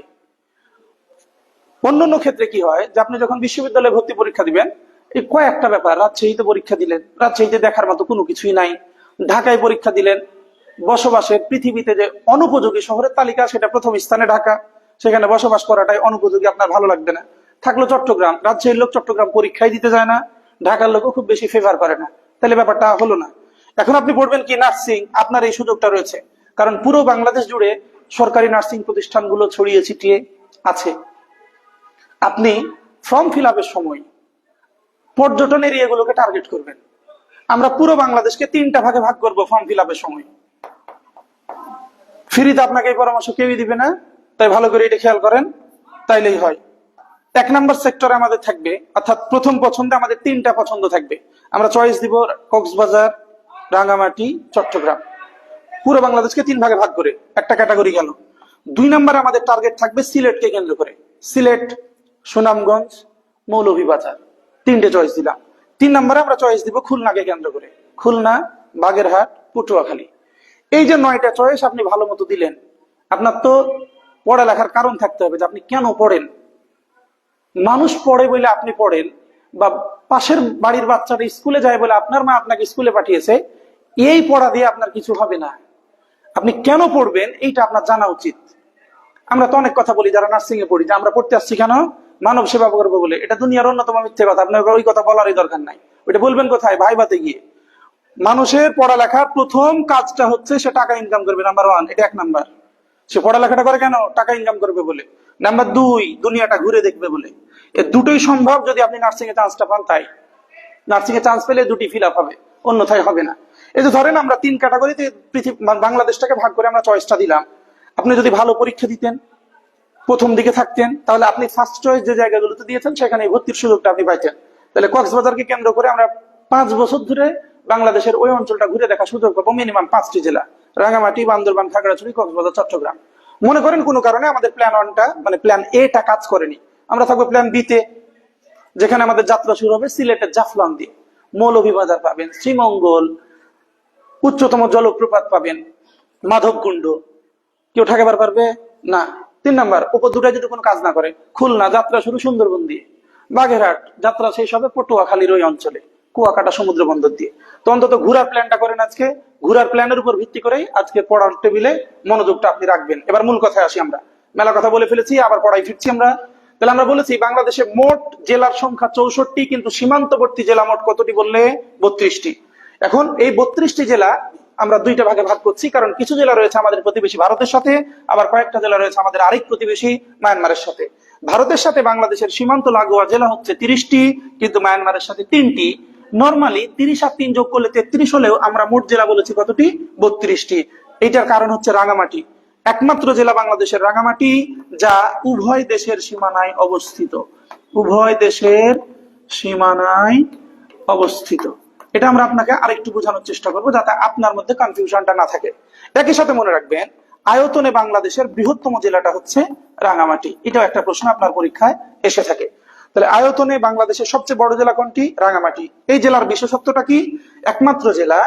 এই জেলাটার সাথে ভারতেরও সীমান্ত সংযোগ রয়েছে, এই জেলার সাথে মায়ানমারেরও সীমান্ত সংযোগ রয়েছে। এখন এটা যদি আমরা না বুঝি, অন্যভাবে বুঝাই দেখেন। আমরা এরকম গণিত করেছি না, 2x প্লাস 2y, এটা সমান কি আমরা লিখতে পারি না 2 ইন্টু এক্স প্লাস হয়? লিখতে পারি। তাহলে এখানে 2 কয়টা আছে দেখেন তো? 2টা। কিন্তু এখানে কয়টা? একটা। তার মানে কি 2টা আমরা কি নিয়েছি? কমন। আপনি মনে রাখেন, বাংলাদেশের কমন জেলা কোনটা? সীমান্তবর্তীর ক্ষেত্রে রাঙামাটি। অর্থাৎ রাঙামাটি দিয়ে আপনি ভারতও যেতে পারবেন, রাঙামাটি দিয়ে আপনি মায়ানমারও যেতে পারবেন। অর্থাৎ আমরা যখন বলছি ভারতের সাথে সীমান্তবর্তী জেলা 30টি, এই 30টির মধ্যেও রাঙামাটি রয়েছে, মায়ানমারের সাথে 3টি, এই 3টির মধ্যেও রাঙামাটি রয়েছে। তাহলে এখানে একবার তাকে গণনা করছি, এখানে একবার। রাঙামাটি গণনা হচ্ছে 2বার, কিন্তু দিন শেষে লোক কয়টা? একটাই। এজন্য 30 আর 3 যোগ করে কত হচ্ছে? 32। এবার প্রশ্ন প্যাটার্ন গুলো আমরা একবার বলে ফেলি, প্রশ্ন পরীক্ষায় কিভাবে হয়। প্রথম প্রশ্ন, কোন কোন দেশ বাংলাদেশের সীমানায় অবস্থিত? গত বছর এই প্রশ্নটা ছিল পরীক্ষায় নার্সিং এর। তাহলে কোন কোন দেশ পাবো? ভারত, মায়ানমার। আমরা আরেকটু জেনে রাখছি, বাংলাদেশের সীমান্তবর্তী বাহিনীর নাম কি? বিজিবি। আবার প্রশ্ন এমন হয়, বিজিবির পূর্ণরূপ কি? Border guard Bangladesh. প্রথমে বাংলাদেশ বললে উত্তরটা ভুল হয়ে যাবে, কিন্তু একটা অপশন এরকম থাকে যে বাংলাদেশ বর্ডার গার্ড, কিন্তু আমরা উত্তরটা কি করব? Border guard Bangladesh. আবার দেখেন, ভারতের রাজধানী নয়াদিল্লি, মায়ানমারের রাজধানীর নাম নাইপিদো। ভারতের সীমান্তরক্ষী বাহিনী কি নামে পরিচিত? BSF, border security force, border security force. আবার দেখেন, মায়ানমারের সীমান্তরক্ষী বাহিনীর নাম বিজিপি। বাংলাদেশেরটা হলো বিজিবি, মায়ানমারেরটা হচ্ছে বিজিপি, বর্ডার গার্ড পুলিশ। আচ্ছা, এরপরে বলেছি বাংলাদেশের মোট জেলা 64, কিন্তু এর মধ্যে সীমানায় অবস্থিত জেলার সংখ্যা 32। ভারতের সাথে বাংলাদেশের সীমান্তবর্তী জেলা কতটি বললে? 30। মায়ানমারের সাথে বাংলাদেশের সীমান্তবর্তী জেলা কতটি বললে? 3। আবার কোন জেলা উভয় দেশের সীমানায় অবস্থিত সেটির নাম জানতে চাইলে রাঙামাটি, অথবা একমাত্র জেলা রাঙামাটি যা 2 দেশের সীমানাতেই অবস্থিত। আর বাংলাদেশের আয়তনে বৃহত্তম জেলা কোনটি বললে? রাঙামাটি। আশা করি ব্যাপারটা বুঝেছেন। আমরা একটু পরের স্টেপে যাই। একটা প্রশ্ন মাঝে মধ্যেই পরীক্ষায় থাকে, বললে ভুল হবে, প্রতি বছর পরীক্ষায় থাকে। প্রশ্নটা এরকম, এই যে বাংলাদেশের 4টা দিক, উত্তর, দক্ষিণ, পূর্ব, পশ্চিম। এখন মাঝে মাঝে পরীক্ষায় জানতে চায় যে বাংলাদেশের উত্তরের জেলা কোনটি, অথবা বলতে পারে উত্তরের উপজেলা কোনটি, অথবা বলতে পারে বাংলাদেশের উত্তরের সর্বশেষ স্থানটার নাম কি। অনুরূপ প্রশ্ন, দক্ষিণের জেলা কোনটি, হতে পারে উপজেলা কোনটি, হতে পারবে সর্বদক্ষিণের জায়গা কোনটি। তো এই জায়গাগুলো সাধারণত স্টুডেন্ট কি করে? মুখস্থ করার চেষ্টা করে থাকে। আগেই বলে রাখি, প্যারালাল এই পড়াগুলো মুখস্থ করে পড়লে সবসময় মনে থাকে না, ভুল হওয়ার সম্ভাবনাটা অনেক বেশি। উত্তর, দক্ষিণ, পূর্ব, পশ্চিমে 3 লাইন করে পড়লে 3 4 12 লাইন হয়, কিন্তু পড়াটা শেষ হয়ে তাকে প্রশ্ন জিজ্ঞেস করলে উত্তরটা দক্ষিণে যায়, দক্ষিণটা পূর্বে যায়। আমরা চাই না এই সব বিষয় নিয়ে স্টুডেন্টের কোনো কনফিউশন থাকুক, তাই আমরা এটা প্র্যাকটিস করে পড়বো, অর্থাৎ এটা আমরা মুখস্থের মধ্যেই যাব না। আচ্ছা, এই ক্ষেত্রে আমরা যে পদ্ধতিটা ফলো করব, আমরা একটা প্লাস চিহ্ন দিব, মাঝে লিখে দিব বিডি, অর্থাৎ এটাই বাংলাদেশ। আমরা জানি এই দেখুন, এই 4টা দাগ আমরা জানি না যে কোনটা কোন দিক। একটা দিক আমরা আইডেন্টিফাই করতে পারলেই ওইটার সাপেক্ষে বাকিটা আমরা আইডেন্টিফাই করতে পারবো। সবসময় একটা কথা মনে রাখবেন, মানচিত্রের উপরের দিক সবসময় হয় উত্তর, মানচিত্রের উপরের দিক হয় সবসময় উত্তর। তাহলে এই একটা লাইন আমরা জানি। তাহলে মানচিত্রের উপরের দিক, একটা দিক আমরা পেয়েছি। এখন এই দিকটির সাপেক্ষে বাকি 3টে দিক অনায়াসেই আমরা আইডেন্টিফাই করতে পারবো। তাহলে উপর যদি উত্তর হয়, নিচ কি হবে? দক্ষিণ। তাহলে এই পারে আমরা পাবো পূর্ব, এই পারে পাবো পশ্চিম। আচ্ছা, এখন প্রশ্ন হয় কিরকম, যে বাংলাদেশের উত্তরে কোন জেলার অবস্থান? পঞ্চগড়। তাহলে আমরা লেখাটা আগে লিখে ফেলি, আলোচনায় পরে যায়। জেলা না বললে আমরা কি বলেছি? থানা বা উপজেলার কথা বলতে পারে। আমরা নাম শুনেছি তেতুলিয়া। আবার জানতে পারে সর্বশেষ ইউনিয়ন বা জায়গাটার নাম কি, আমরা সেটির নাম বলবো বাংলা বান্ধা। আচ্ছা, তাহলে অনুরূপ বাকিটা লিখে আমরা আলোচনায় পরে যাই। দক্ষিণে গেলে যে আমরা যে জেলাটা পাবো সেটি হচ্ছে কক্সবাজার। উপজেলা বললে আমরা যেটি পাবো টেকনাফ। আচ্ছা, এরপরে সর্বশেষ জায়গা কোনটি জানতে চাইলে আমরা শব্দটা পাবো ছেড়াদ্বীপ, অনেক সময় পরীক্ষার অপশনে ছেড়াদ্বীপ শব্দটি ব্যবহার হয় না।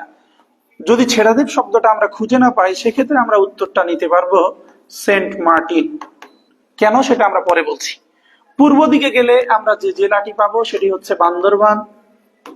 থানা জানতে চাইলে আমরা যেটি পাবো সেটি হচ্ছে থানচি।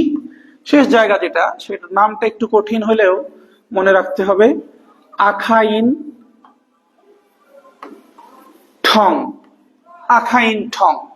আচ্ছা, পশ্চিমে যদি আমরা আসি তাহলে খুবই পরিচিত জেলা চাঁপাইনবাবগঞ্জের নাম আমরা পেয়ে যাব।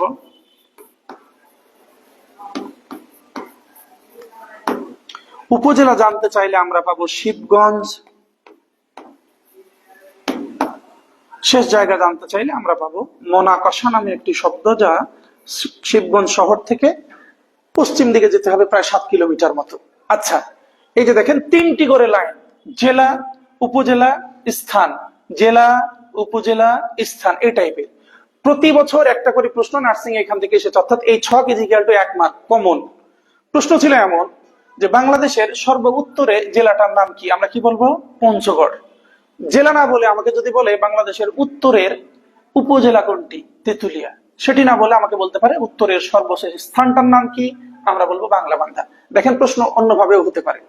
বাংলাবান্ধা কিন্তু একটা স্থলবন্দরের নাম, যা দিয়ে ভারত এবং বাংলাদেশের মধ্যে আমদানি রপ্তানির ঘটনা ঘটে থাকে। তাহলে আপনাকে যদি বলে বাংলাদেশের উত্তরে অবস্থিত স্থলবন্দর কোনটি, আমরা উত্তরটা কিন্তু এখান থেকে পেয়ে যাচ্ছি, বাংলাবান্ধা। আবার যদি বলে বাংলাদেশের বাংলাবান্ধা নামক স্থলবন্দরটি বাংলাদেশের কোন জেলায় অবস্থিত, আমরা কি বলতে পারবো? পঞ্চগড়। অনুরূপ প্রশ্ন, বাংলাদেশের দক্ষিণে অবস্থিত জেলাটার নাম কি? কক্সবাজার। জেলা না বললে, উপজেলা বললে আমরা কি বলবো? টেকনাফ। আবার বলতে পারে বাংলাদেশের সর্বদক্ষিণের দ্বীপ কোনটি, আমরা কি বলবো? ছেড়া দ্বীপ। এই প্রশ্নটা এই বছর, যে বছর চলে গেল, পরীক্ষায় কিন্তু এই প্রশ্নটা ছিল, নার্সিং এর পরীক্ষায়, যে বাংলাদেশের সর্বদক্ষিণের দ্বীপ কোনটি? ছেড়া দ্বীপ। আমরা বলেছি ছেড়া দ্বীপ না পেলে আমরা উত্তরটা নিতে পারবো সেন্ট মার্টিন। নিশ্চয়ই মনে প্রশ্ন হচ্ছে যে দুটি থাকলে কি করব? দুটি থাকলে তো আমরা ছেড়া দ্বীপ পেলামই।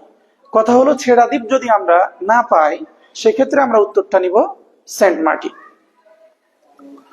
দুটোই থাকলে ছেড়া দ্বীপটাই আমরা উত্তরটা নিব। এটা এই বছর ছিল। এই বছরের আগের বছর যে প্রশ্নটা ছিল, খেয়াল করেন, প্রশ্ন ঠিক এরকম, তেঁতুলিয়া এবং টেকনাফ এই থানা বা উপজেলাটি বাংলাদেশের কোন কোন জেলায় অবস্থিত? তেঁতুলিয়া এবং টেকনাফ বাংলাদেশের কোন কোন জেলায় অবস্থিত? দেখেন তো, তেঁতুলিয়াটা কোন জেলায় পাচ্ছি? পঞ্চগড়। টেকনাফ কোন জেলায় পাচ্ছি? কক্সবাজার। তাহলে অপশনে কি ছিল? পঞ্চগড় ও কক্সবাজার। এটাই কি হতো? উত্তর। আচ্ছা, আবার দেখেন, আপনি রাজনৈতিক বক্তব্যের মধ্যেও অনেকবার শুনেছেন যে টেকনাফ থেকে তেঁতুলিয়া, টেকনাফ থেকে তেঁতুলিয়া, তার মানে দেশের এক প্রান্ত থেকে আরেক প্রান্ত। এই শব্দগুলো আমরা শুনেছি। আবার দেখেন, বাংলাদেশের পূর্বের জেলা কোনটি? বান্দরবান। পূর্বের থানা জানতে চাইলে থানচি, পূর্বের স্থানের নাম জানতে চাইলে আখাইন ঠং। আখাইন ঠং। অনুরূপ প্রশ্ন, বাংলাদেশের পশ্চিমের জেলা চাঁপাইনবাবগঞ্জ। উপজেলা জানতে চাইলে শিবগঞ্জ। পশ্চিমের শেষ জায়গাটার কথা জানতে চাইলে মোনাকষা। তাহলে যা জিজ্ঞেস করবে আমরা এর মধ্যে পেয়ে যাব। তাহলে কি হয়েছে? প্রতি বছর একটা করে প্রশ্ন নার্সিং পরীক্ষায় এই কয়টা লাইনের উপরে থাকে। তাই আপনি এটা একবার ফলো করলেই হয়। এবার দেখেন আমরা কেন এখানে দুটি শব্দ ব্যবহার করলাম, এটা আমরা আপনাকে একটু খাতা কলমে দেখার চেষ্টা করি। তাহলে প্রথম কথা হচ্ছে, আমরা যদি সেন্ট মার্টিন যেতে চাই, আমাদের কোন জেলায় যেতে হবে? কক্সবাজার জেলায়। কক্সবাজার থেকে আমরা 120 কিলোমিটার সড়ক পথে গেলে এখানে আমরা একটা উঁচু শহর পাবো, পাহাড়ের মতো ক্রমান্বয়ে উঁচু, তার উপরে শহর, যেটির আমরা নাম দিয়েছি টেকনাফ। দেখেন কেন। বাংলা টেক শব্দের অর্থ হচ্ছে উঁচু। বাংলায় টেক শব্দের অর্থ হচ্ছে উঁচু। এই উঁচু শহরের পাশ দিয়ে যে নদীটি প্রবাহিত হয়েছে সেটির নাম নাফ নদী। নিশ্চয়ই আমরা নাফ নদীর নাম শুনছি। তাহলে এখানে যদি আপনাকে বলে নাফ নদী কোন জেলার মধ্য দিয়ে প্রবাহিত, উত্তরটাকে নিতে পারবো কক্সবাজার। আবার দেখেন, টেক মানে উঁচু, তাহলে সমান্তরাল থেকে কম্পারেটিভলি উঁচু, সেটাকে আমরা বলছি টেক। পাশ দিয়ে প্রবাহিত নদীর নাম নাফ, তাই শহরের নাম আমরা করে ফেলেছি টেকনাফ। তাহলে আপনাকে যদি বলে টেকনাফ কোন নদীর তীরে অবস্থিত, আমরা কি বলতে পারবো? নাফ নদীর তীরে অবস্থিত। একই সাথে মনে রাখেন, বাংলাদেশে স্থলবন্দর, অর্থাৎ যা দিয়ে প্রতিবেশী দেশগুলোর সাথে আমদানি এবং রপ্তানি দুটি ঘটনা ঘটে স্থলপথে, সেটিকে আমরা বলি স্থলবন্দর। বাংলাদেশে এমন স্থলবন্দর রয়েছে 25টি। আবার বলছি, বাংলাদেশে বর্তমানে স্থলবন্দরের সংখ্যা 25টি। এই 25টি স্থলবন্দরের মধ্যে ভারতের সাথে আমদানি রপ্তানি হয় 24টি বন্দর দিয়ে। তাহলে মায়ানমারের সাথে আমদানি এবং রপ্তানির জন্য বন্দর বাংলাদেশে কয়টি? একটি। তাহলে বাংলাদেশের কোন স্থলবন্দর দিয়ে মায়ানমারের সাথে আমদানি রপ্তানি হয়? আমরা কি বলবো? টেকনাফ। আচ্ছা, এখন আমরা সেন্ট মার্টিন যাওয়ার জন্য টেকনাফ পর্যন্ত যাব না, আগেই নেমে যাব, কারণ এখানে জাহাজ ঘাট।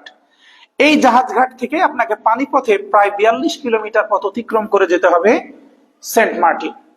তো এইখানে যে সেন্ট মার্টিন, এখান থেকে আমরা অনেক কিছু শিখে ফেলবো। এই সেন্ট মার্টিনের আয়তন মনে রাখতে হবে আমাদের 8 বর্গ কিলোমিটার। তাহলে এটা একটা প্রশ্ন যে সেন্ট মার্টিন দ্বীপের আয়তন কত বর্গ কিলোমিটার? 8 বর্গ কিলোমিটার, একটা পেয়ে গেলেন। আবার এমন প্রশ্ন হয় যে বাংলাদেশের একমাত্র প্রবাল দ্বীপের নাম কি? প্রবাল দ্বীপ। তাহলে বাংলাদেশের একমাত্র প্রবাল দ্বীপ কোনটি? তা আমরা কি বলবো? Saint Martin. তাহলে এখানে আমরা নামটা লিখে ফেলি যে এটি সেন্ট মার্টিন। সেন্ট মার্টিন আপনি গেছেন কিনা, যদি যান তাহলে দেখবেন নামার পরে যতগুলো গাছ আপনার চোখে পড়বে সব নারিকেল গাছ। সেন্ট মার্টিনে ব্যাপক পরিমাণে নারিকেল গাছ থাকার কারণে এই সেন্ট মার্টিনের আরেক নাম আমরা বলেছি নারিকেল জিঞ্জিরা। নারিকেল জিঞ্জিরা। তাহলে সেন্ট মার্টিনের অপর নাম কি? আমরা উত্তরটা কি নিতে পারবো? নারিকেল জিঞ্জিরা। সেন্ট মার্টিন দ্বীপের আয়তন কত বর্গ কিলোমিটার? 8 বর্গ কিলোমিটার। বাংলাদেশের একমাত্র প্রবাল দ্বীপ কোনটি? Saint Martin. সেন্ট মার্টিন কোন উপজেলায় অবস্থিত? টেকনাফ। সেন্ট মার্টিন কোন জেলায় অবস্থিত? কক্সবাজার।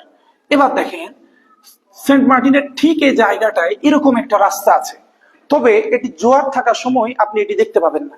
যখন এটা ভাটা পড়ে তখন এই রাস্তা দিয়ে হেঁটে যাওয়া যায়, অনেকে সাইকেল নিয়েও যেতে পারে, কিন্তু যখন জোয়ার থাকে তখন রাস্তাটা পানির নিচে তলিয়ে থাকে।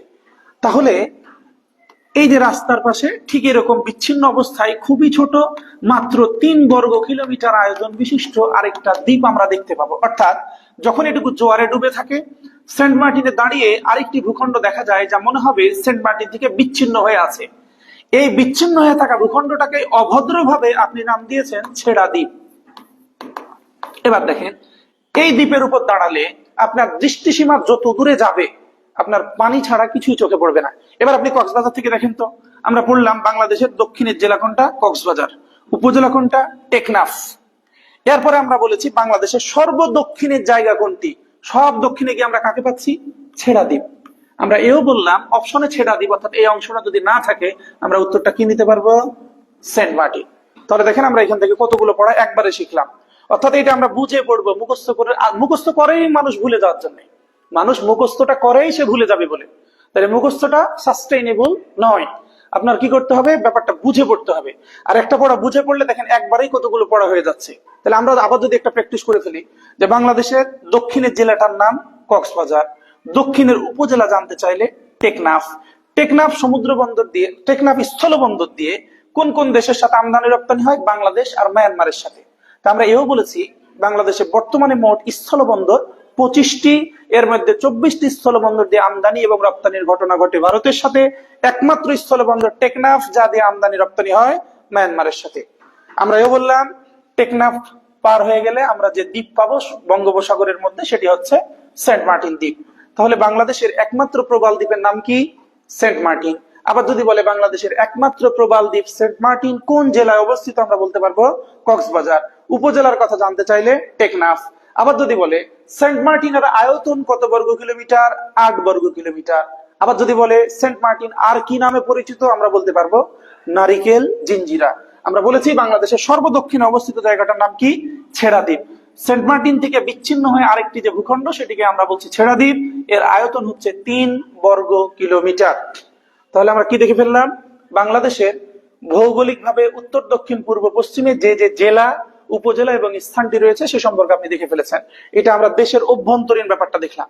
এখন দেখব দেশের উত্তর সীমা পার হয়ে গেলে অন্য দেশের কোন অংশটা বাংলাদেশের সীমানায় আছে।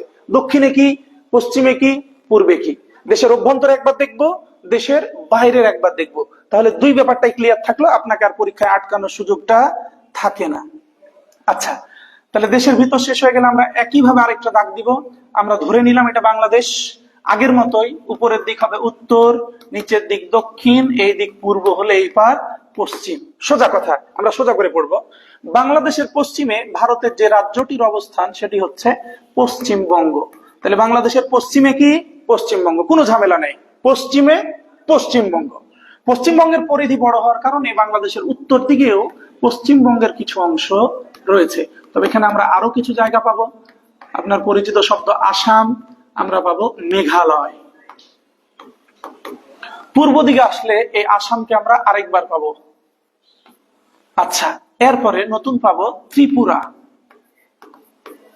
আর পাবেন মিজোরাম। দক্ষিণে আমরা পাবো পানি, শুধু পানি, বঙ্গোপসাগর। না দক্ষিণে না পূর্বে, দক্ষিণ পূর্ব দিকে ঠিক এই কর্নার করে আমাদের আরেক প্রতিবেশীকে পেয়ে যাবো, সেটির নাম মায়ানমার। এবার দেখেন, এই ছকের উপর আপনাকে 7 রকমের প্রশ্ন করা যায়। তাহলে ওইভাবে মুখস্থ না করে এই ছক আপনি কি করবেন, দেখে দেখে 4 বার প্র্যাকটিস করবেন খাতায়। 5ম বারের গিয়ে আপনি পারবেন। এটা কখন পড়া হয়েছে বলে আপনি বুঝবেন, যখন চোখ বন্ধ করলে এই ছকটা আপনি দেখতে পাচ্ছেন বলে আপনার অনুভূত হবে, তখন আপনি বুঝবেন আপনার পড়াটা প্রপার হয়েছে। এবার দেখেন প্রশ্ন প্যাটার্নটা আমরা খেয়াল করি। প্রশ্ন এরকম, বাংলাদেশের পশ্চিমে ভারতের কোন রাজ্যটি অবস্থিত? আমরা উত্তর কি নিতে পারবো? পশ্চিমবঙ্গ। তাহলে বাংলাদেশের পশ্চিমে কোন রাজ্য? পশ্চিমবঙ্গ। অনুরূপ বাংলাদেশের উত্তরে ভারতের কয়টা রাজ্য রয়েছে? বাংলাদেশের উত্তরে ভারতের কয়টা রাজ্য রয়েছে? উত্তর কি নিতে পারবো? 3টি, যে পশ্চিমবঙ্গ, আসাম, মেঘালয়। আরেকটা প্রশ্ন হয় এমন যে বাংলাদেশের সীমানায় ভারতের মোট রাজ্য কয়টি? গুনে দেখেন, ভারতের মোট রাজ্য কয়টি? তবে একটাকে 2 বার গোনা যাবে না, কারণ সে যত দিকেই থাক লোক একটাই। তাহলে একটাকে গুনবো কয়বার? 1বার। দেখেন, পশ্চিমবঙ্গ, আসাম, মেঘালয়, ত্রিপুরা, মিজোরাম, কয়টি? 5টি। তাহলে আমরা 3 রকমের প্রশ্ন পেলাম। আমরা আবার বলি, বাংলাদেশের পশ্চিমে ভারতের কোন রাজ্য? পশ্চিমবঙ্গ। বাংলাদেশের উত্তরে ভারতের কয়টি রাজ্য অবস্থিত? 3টি। বাংলাদেশের সীমানায় ভারতের মোট রাজ্যের সংখ্যা কত? 5টি। আরেকটা প্রশ্ন এমন হয়, নিচের কোন রাজ্যটি বাংলাদেশের সীমানায় অবস্থিত নয়? বি কেয়ারফুল, ভুলটা এখানেই হবে আপনার। 2 কোয়ালিটির ভুল হয়। একটা হচ্ছে নয় শব্দটা আপনি দেখতে পান না, প্রথমত 15-20 সেকেন্ড আপনার চোখে পড়বে না যে প্রশ্নের শেষে নয় ছিল। 1। 2 নম্বর হচ্ছে সচেতন কিন্তু ফাঁকিবাজ জাতি, এটা আবার আরেকটা। নয় শব্দটা সে দেখতে পাবে কিন্তু উত্তরটা পারবে না, কারণ সে ফাঁকি দিয়েছে, পড়াটা পড়েনি। তাহলে আমরা এই 2 কোয়ালিটির কোনোটার মধ্যেই থাকতে চাই না। আমরা সচেতন হতে চাই, এর পাশাপাশি অধ্যাবসায়ীও হতে চাই।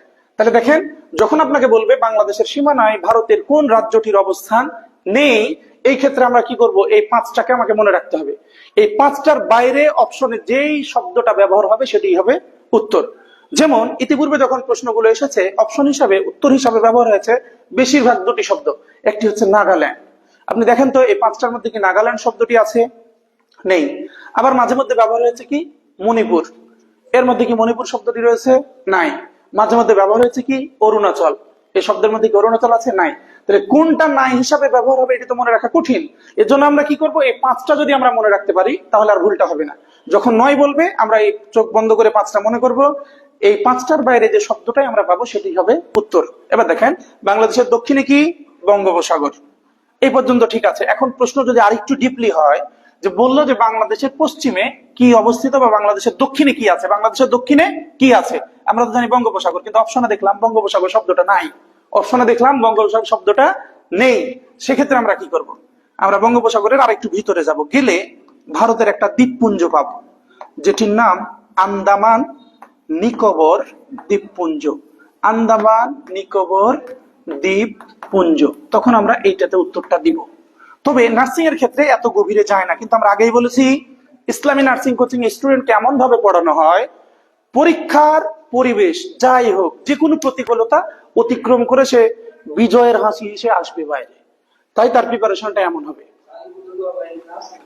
এই হচ্ছে ব্যাপার।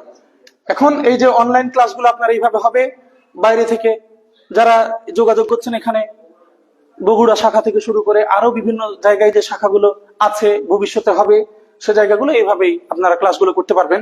হয়তো সব টিচার একরকম হবে না, এটি স্বাভাবিক, যেহেতু হাতের 5টা আঙ্গুল কখনো সমান নয়।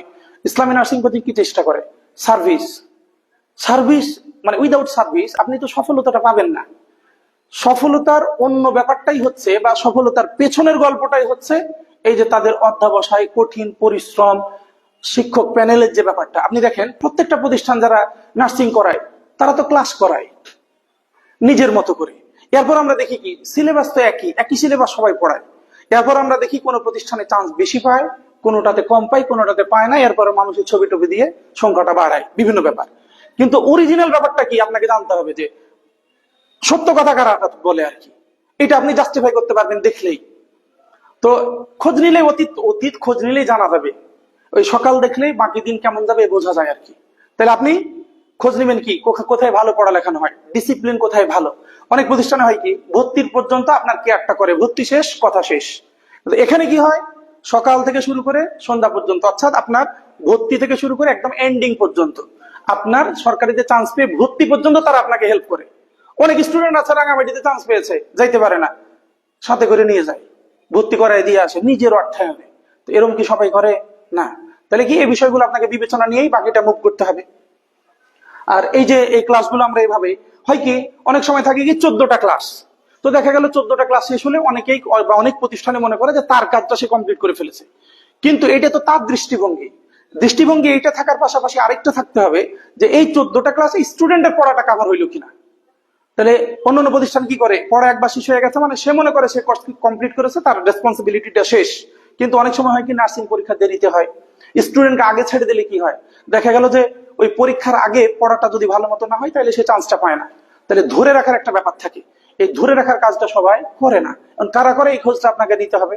আমরা তো যা বলার তা বললাম, ইশারাই যথেষ্ট হচ্ছে শিক্ষিত লোকজনের জন্য। আমরা এটা আরেকবার একটু ট্রাই করে ফেলি। তাহলে বাংলাদেশের পশ্চিমে ভারতের কোন রাজ্যটা বলবো? পশ্চিমবঙ্গ। বাংলাদেশের উত্তরে ভারতের কয়টা রাজ্য দেখতে পাবো? 3টা। বাংলাদেশের সীমানায় মোট ভারতের রাজ্য কয়টা বললে? 5টা। বাংলাদেশের সীমানায় নিচের কোন ভারতের রাজ্যটি অবস্থিত নয় বললে এই 5টার বাইরে যে শব্দটা ব্যবহার হবে। বাংলাদেশের দক্ষিণ পূর্ব দিকে কোন দেশ? মায়ানমার। না পূর্বে না দক্ষিণে, একদম মিডিল পয়েন্ট, দক্ষিণ পূর্ব দিকে কাকে পাচ্ছি? মায়ানমারকে। দক্ষিণে কি পাচ্ছি? বঙ্গোপসাগর। অপশনে বঙ্গোপসাগর না থাকলে আমরা কি পাবো? এই শব্দটা পাবো, আন্দামান নিকোবর ভুজ। তবে বঙ্গোপসাগর না থাকলে, বঙ্গোপসাগর থাকলে এটাই উত্তর। আবার দেখেন এখানে আরেকটা প্রশ্নের উত্তর লুকিয়ে আছে। যেমন আমরা পড়েছি বাংলাদেশ পৃথিবীর বৃহত্তম বদ্বীপ। বাংলাদেশ পৃথিবীর বৃহত্তম বদ্বীপ। আমার ধারণা স্টুডেন্টের 80 থেকে 90% লোকই জানে না what is the definition of বদ্বীপ। বদ্বীপ কাকে বলে? কারণ অনেককে জিজ্ঞেস করলে আমরা উত্তর পেয়েছি বয়ের মতো দেখতে। আচ্ছা, বাংলাদেশ কি কোনোভাবে দেখতে বয়ের মতো? বাংলাদেশ মোটামুটি বাংলাদেশ একটা, তো বাংলাদেশ কি কোনোভাবে দেখতে বয়ের মতো? না। তাহলে আপনি বদ্বীপ মানে বয়ের মতো, এটা আপনার মনে হবে কেন? এটা জিজ্ঞেস করার কারণ কি, এখানে এই ব্যাপারটা লুকায়িত আছে। এবার দেখেন, এটা যেহেতু আপনাকে কেউ কোনোদিন বলেনি তাই আপনি এটা জানতে পারেননি, কিন্তু এটা একেবারেই সহজ, আপনাকে একবার বলে দিলে এটা আপনি চাইলেও আর ভুলা হবে না। দেখেন বাংলাদেশের পশ্চিমে কি পেয়েছি? পশ্চিমবঙ্গ, তার মানে কি? ভূখণ্ড। আবার দেখেন উত্তরে কি পেয়েছেন? বিভিন্ন রাজ্য, তার মানে এখানেও কি পেয়েছেন? ভূখণ্ড। পূর্বেও কি পেলেন? ভূখণ্ড। কিন্তু আপনি দক্ষিণে কি পেয়েছেন? বঙ্গোপসাগর, মানে কি পেয়েছেন? পানি। এবার দেখেন তো, যেই ভূখণ্ডটা 3 দিকে স্থলভাগ দ্বারা, একদিকে জলভাগ দ্বারা বেষ্টিত, তাকে কি বলে?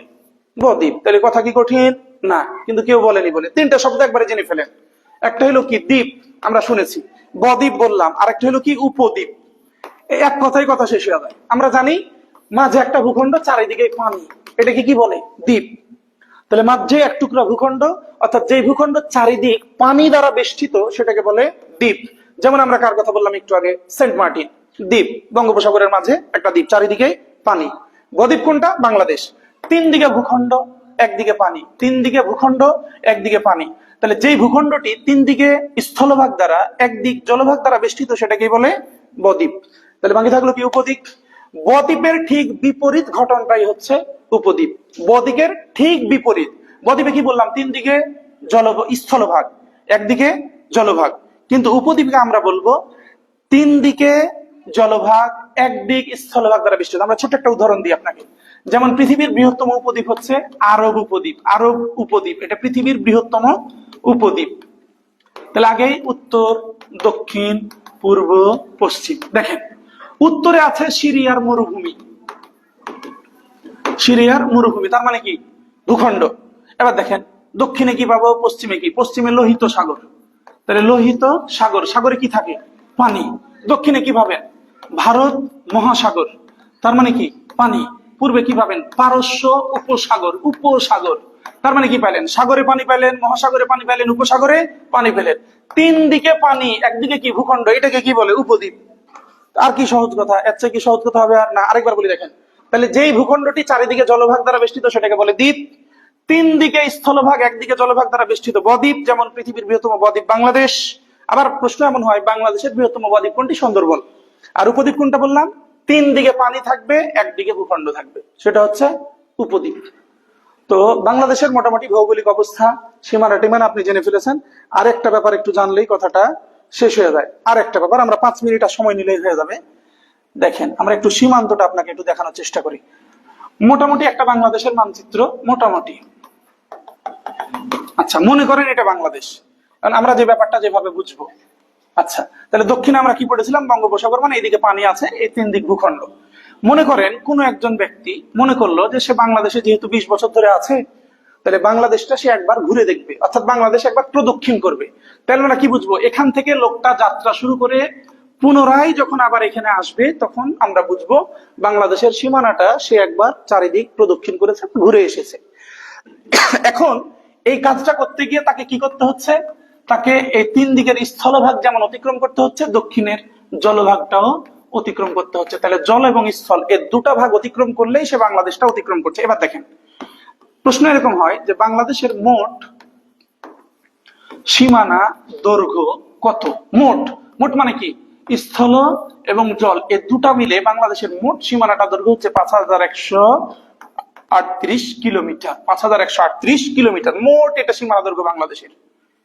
আচ্ছা, এখন দেখেন, আমরা আলাদা করে এটা মনে রাখবো যে কোনো ভাবে, যে বাংলাদেশের উপকূলের দৈর্ঘ্য, উপকূল মানে যেটুকু পানি দ্বারা বেষ্টিত অঞ্চল দক্ষিণের, এই দক্ষিণের যে বঙ্গোপসাগর বেষ্টিত এই অঞ্চলটাকে আমরা বলছি কি? উপকূল। এই বাংলাদেশের উপকূলের দৈর্ঘ্য হচ্ছে 711 কিলোমিটার। তাহলে মনে করেন এই দুটি তথ্য আপনি জানেন, যে বাংলাদেশের মোট সীমানার দৈর্ঘ্য 5138 কিলোমিটার, আর পানি দ্বারা বেষ্টিত অর্থাৎ উপকূলের দৈর্ঘ্যটা হচ্ছে 711 কিলোমিটার। অর্থাৎ স্থল জল এই দুটা মিলে 5138, কিন্তু এর মধ্যে জলভাগটা হচ্ছে 711। এখন মোট থেকে এই জলভাগ বাদ দিয়ে দিলে আমরা যেটা পাবো সেটা কি? স্থল। তাহলে দেখেন, বাংলাদেশের মোট স্থল সীমানার দৈর্ঘ্যটা কত? বিয়োগ করে ফেলেন। 7244 কিলোমিটার। তাহলে বাংলাদেশের মোট সীমানা দৈর্ঘ্য 5138 কিলোমিটার, এর মধ্যে উপকূলের দৈর্ঘ্য 711 কিলোমিটার। মোট থেকে উপকূল বাদ দিয়ে যা পাচ্ছি সেটা হচ্ছে বাংলাদেশের স্থল সীমানার দৈর্ঘ্য 4427 কিলোমিটার। আমরা জানি আমাদের প্রতিবেশী কয়টা? দুইটা। এখন মনে রাখা সহজ হয় কোনটা? যেটা ছোট। তাহলে আমাদের তিন দিকে ভারত, ভারতের সাথে আমাদের সীমানা বড়, কম কার সাথে? মায়ানমারের সাথে। এটা আমরা মনে রাখবো। এই যে দুটা দেশের মধ্যে মায়ানমারের সাথে আমাদের সীমানা দৈর্ঘ্যটা কত? খুবই কম, 271 কিলোমিটার মাত্র।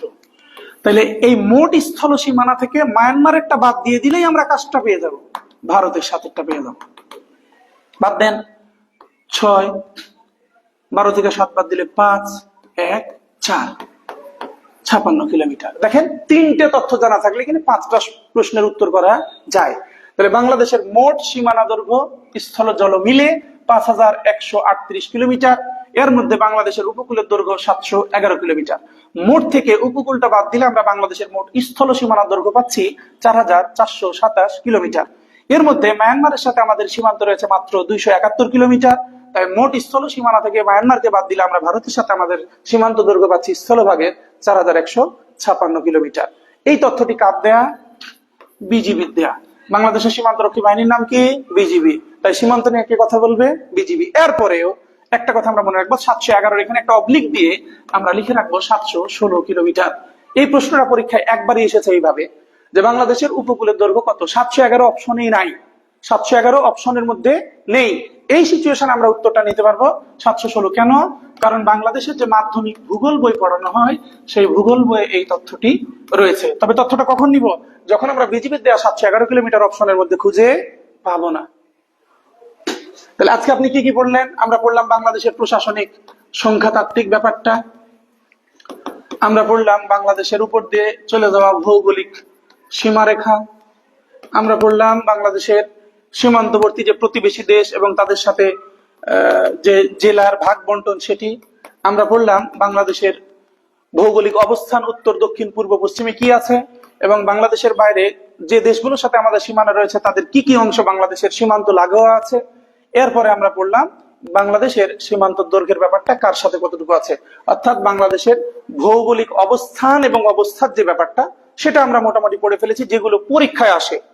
আমরা আগেই বলি, আমরা অকারণে সময় এবং মেধা কোনোটাই নষ্ট করব না। আমরা ওই টপিকগুলো নিয়ে কথা বলবো যেগুলো আপনার পরীক্ষায় হিট করে থাকে। অর্থাৎ আমরা পড়বো এবং পরীক্ষায় কমন পাবো। আমরা পড়লাম কিন্তু পরীক্ষায় কমন পেলাম না, এই প্রতিযোগিতামূলক পরীক্ষার ক্ষেত্রে এটির কোনো মূল্য নেই। তাহলে আমরা পড়বো এবং কমন পাবো। আমরা আপনাকে পড়ানোর ক্ষেত্রে আমরা বলেছি যে কোন কোন লাইন পরীক্ষায় বিগত দিনে এসেছে, আর ওর পাশাপাশি কোনগুলো পরীক্ষায় আসার মতো। আগামী ক্লাসে আমরা দেখবো বাংলাদেশের আবহাওয়া ও জলবায়ু। আগামী ক্লাসে আমরা দেখবো বাংলাদেশের আবহাওয়া ও জলবায়ু। আগামী ক্লাসে আমরা দেখবো বাংলাদেশের ভূপ্রাকৃতিক বৈশিষ্ট্য। আমরা দেখবো পাহাড় পর্বত, নদ নদী, খাল বিল, হাওড় বাওড়। অর্থাৎ আরেকটা ক্লাস হলে বাংলাদেশ বিষয়াবলী, অর্থাৎ বাংলাদেশ পরিচিতির যে অংশটা, যেখান থেকে 5টা প্রশ্ন প্রতিবার পরীক্ষা আসে, আগামী দিনে ইনশাল্লাহ আমরা পেয়ে যাব। আশা করছি আমরা সবাই আবার দেখা হবে, একসাথে থাকবো এবং ক্লাসে অ্যাটেন্ড করবো আর কি, এবং ক্লাসগুলো কোনোভাবে মিস করবো না। আর যদি সুযোগ থাকে এটা কোনোভাবে আপনি পুনরায় দেখার, সেই সুযোগ আপনি কাজে লাগাবেন। এখন পরিচালকের সে দুটি কথা। ধন্যবাদ প্রিয় ভিউয়ার্স এবং আমার প্রিয় ছাত্রছাত্রী ভাই বোনদের। আশা করি তোমাদের ক্লাসটা অনেক ভালো লেগেছে। স্যার এক মিনিট। এবং আমাদের যে স্যার ক্লাস নেন, ইসলামী নার্সিং এর নিয়মিত শিক্ষক, তোমরা অনেকেই কমেন্ট করেছো স্যারের ক্লাস অনেক ভালো লেগেছে এবং তোমাদের ধৈর্য ধরে ক্লাস দেখার জন্য অনেক ধন্যবাদ। তবে এই ক্লাসের উপরে আগামী শুক্রবার রাত 8টার পরে পরীক্ষা থাকবে অনলাইন। তোমরা সবাই 50 মার্কের অনলাইন পরীক্ষা। হ্যাঁ, তো স্যার কোশ্চেন নিজেই দিবেন। এই টপিকস এর উপর 50 মার্ক পরীক্ষা। তোমরা সবাই রেজিস্ট্রেশন করে প্রতি শুক্রবার হচ্ছে ক্লাস থাকবে, শুক্রবারে পরীক্ষা থাকবে আর বুধবার করে ক্লাস থাকবে। বুধবারে যে টপিকস এর ক্লাস হবে ওই সাবজেক্টে ওই টপিকস এর উপরে শুক্রবার রাত 8টার পরে পরীক্ষা হবে। সবাইকে অনেক ধন্যবাদ। সবাই ইসলামী নার্সিং এর ভর্তি কোচিং এর পেজে লাইক দিয়ে সাথে থাকুন। আল্লাহ হাফিজ। সালামু আলাইকুম।